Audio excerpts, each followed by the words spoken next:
So we have an Eastern Conference matchup, the Celtics against the Cavs.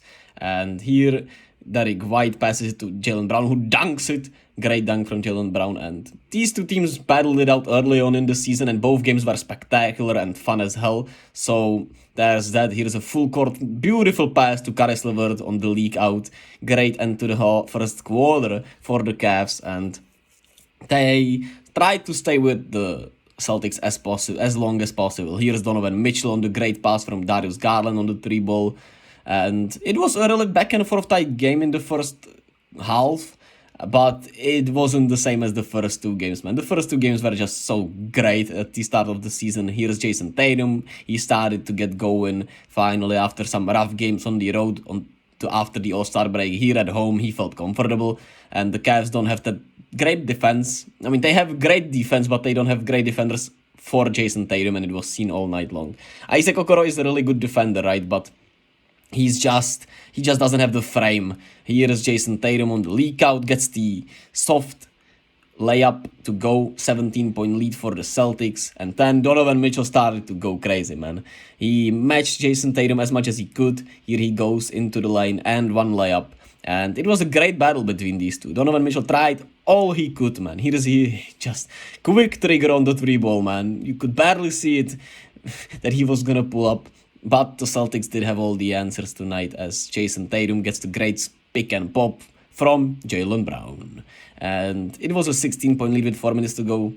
Despite all that, the Celtics did get a little too cute with it, and the Cavs, are going to play hard. Darius Garland got going here, and it was a 5-point game with 27 seconds to go, but all in the end it mattered for was that Jayson Tatum got to the free throw line and was able to get his 40-piece here.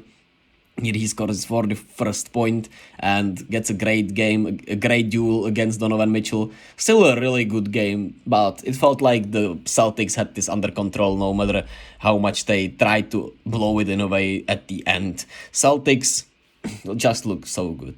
41-8, 11-8 from Tatum, bouncing back after those rough couple of performances. Al Horford with 23 points, 11 rebounds. He was spectacular against the great Twin Towers in Cleveland.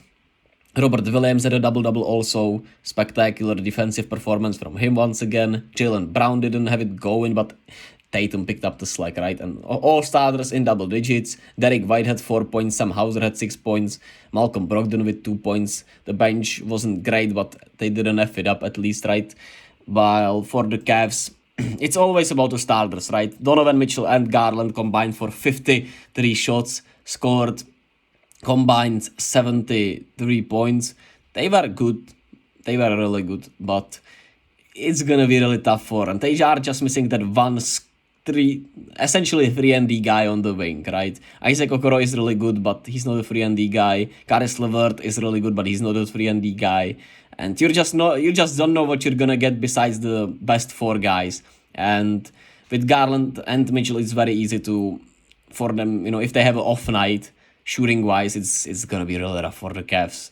But I love this team still a lot, so I'm gonna be a Cavs believer, because why not, man? Why not get hot and do something, right? I just like all of the personalities on this team. I liked them a lot last year when they got injured, unlucky at the end of the season, so I'm gonna stick with them even this year and for years beyond, man.